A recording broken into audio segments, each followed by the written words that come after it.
Halo semuanya, perkenalkan nama saya Desmond Destin. Saya adalah salah satu mahasiswa aktif di program Pascasarjana Universitas Kristen Indonesia yang sedang mengambil kuliah di program studi Magister Manajemen.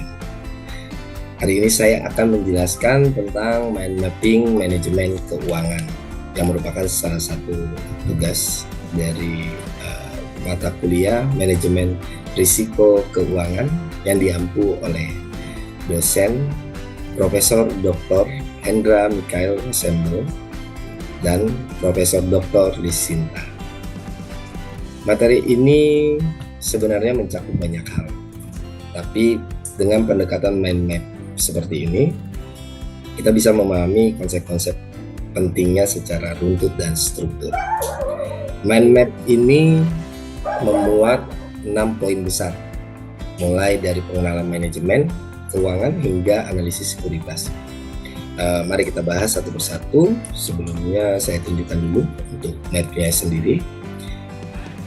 Seperti ini adalah manajemen keuangan dengan 6 poin besar, yaitu ada Introduction Financial Management, kedua ada Time Value of Money, yang ketiga ada Capital Budgeting, yang keempat ada Financial Report, yang kelima Analysis of Financial Report, dan yang keenam adalah Analysis of Securities.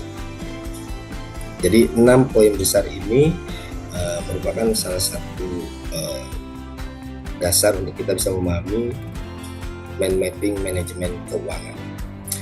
Mari kita bahas satu persatu, yaitu Introduction to Financial Management. Di sini kita diajak mengenal apa itu manajemen keuangan secara umum. Jadi, manajemen keuangan adalah proses perencanaan, pengorganisasian, pengarahan, dan pengendalian aktivitas keuangan dalam suatu organisasi atau perusahaan. Tujuannya tentu saja, tujuan dari financial management ini adalah untuk mengoptimalkan sebuah nilai perusahaan. Kemudian untuk memastikan likuiditas tetap terjaga dan memberikan return maksimal bagi pemilik modal. Fungsi manajemen keuangan juga mencakup pengambilan keputusan investasi, pembiayaan, dan pengelolaan aset. Jadi ini dasar banget dan penting buat kita pahami dulu sebelum masuk ke topik-topik teknis lainnya. Untuk yang kedua ada point time value of money yang terbagi menjadi dua, yaitu compound value dan anuitas. Ya. Di sini ada, kita bahas satu persatu, ada di compound value ya. Ini termasuk present value dan future value of lump sum. Sebelum masuk sana, mohon izin saya kembali. Suatu konsep paling fundamental dalam manajemen keuangan. Gampangnya konsep ini bilang kalau uang hari ini lebih berharga daripada uang yang sama nilainya di masa depan. Kenapa? Karena uang hari ini bisa diinvestasikan dan menghasilkan keuntungan. Nah, dari konsep ini kita belajar dua hal utama, yaitu tadi compound value dan annuity atau anuitas. Compound value ini atau nilai majemuk ini termasuk present value dan future value of lump sum, nilai majemuk dan bunga majemuk, nilai sekarang dan periode non tahunan. Misalnya kalau kita punya uang 10 juta sekarang ditaruh di bank dengan bunga majemuk kita buat 5% selama 3 tahun, kita bisa menghitung berapa nilainya nanti di masa depan. Sebaliknya juga kita bisa hitung berapa nilai sekarang dari uang 12 juta yang kita miliki yang akan kita terima 3 tahun lagi. Untuk yang kedua ada annuity atau anuitas. Ini tentang pembayaran yang dilakukan secara berkala seperti cicilan dan tabungan rutin. Itu bedanya dengan tadi ya, compound value. Nah, di anuitas ini terbagi juga menjadi dua. Ada anuitas biasa dan anuitas jatuh tempo.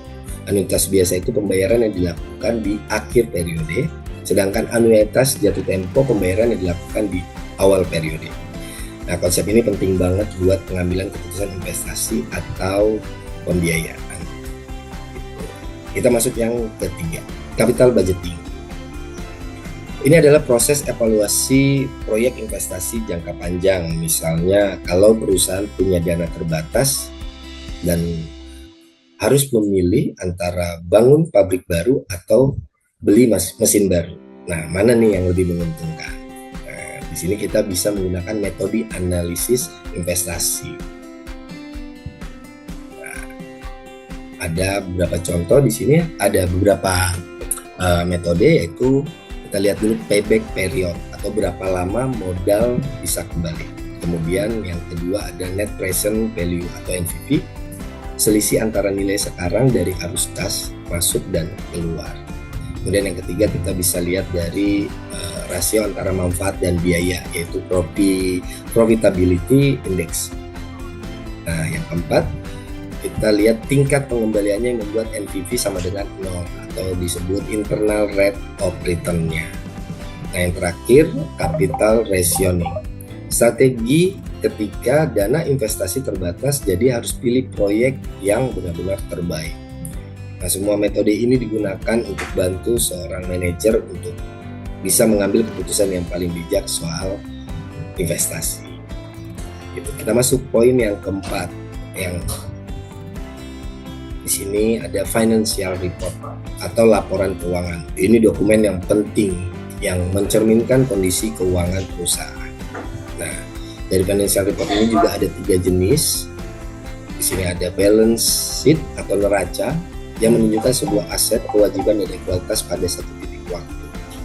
Kemudian yang kedua ada income statement atau laporan laba, menjelaskan pendapatan, biaya, dan laba dalam satu periode. Nah, yang ketiga kita masuk ke statement of cash flow atau laporan arus kas. Di sini yang menunjukkan arus masuk dan keluar kas berdasarkan aktivitas operasional, investasi, dan pembiayaan. Sebagai mahasiswa manajemen, kita harus terbiasa pastinya untuk membaca dan menganalisis laporan-laporan keuangan seperti ini. Karena dari sinilah kita akan tahu ini perusahaan apakah sehat atau bermasalah. Nah, kita lanjut untuk poin yang kelima, analysis of financial report. Nah, setelah kita tadi sudah ke poin yang keempat ya, financial report. Setelah kita punya laporan keuangan dari suatu perusahaan atau organisasi, kita harus biasa juga untuk menganalisis dengan berbagai rasio keuangannya. Nah, di sini ada beberapa poinnya, ada 4 yang terdiri dari liquidity ratio, misalnya current ratio, untuk melihat apakah perusahaan mampu bayar utang jangka pendek. Itu harus kita ukur juga.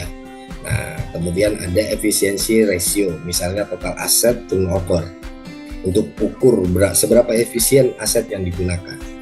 Kemudian yang ketiga ada profitability ratio, misalnya return of asset atau ROA atau net profit margin, untuk tahu seberapa besar perusahaan menghasilkan keuntungan. Nah, yang keempat adalah gabungan dari beberapa rasio untuk analisis mendalam tentang profitabilitas dan efisiensi. Nah, analisis ini penting untuk menilai kinerja dan mengidentifikasi area perbaikan dalam operasional keuangan sebuah perusahaan ataupun organisasi. Kita masuk poin yang ke-6, yaitu analysis of securities. Nah, ini bagian yang berhubungan dengan dunia investasi, terutama di pasar modal. Ada 2 pendekatan umum, yaitu active investing dan passive investing. Nah, active investing ini adalah strategi yang melibatkan fundamental analysis, technical analysis, dan market sentiment. Fundamental analysis itu apa? Ya, analisis kondisi yang dilihat dari keuangan sebuah perusahaan. Nah, technical analysis menganalisis grafik dari pergerakan harga.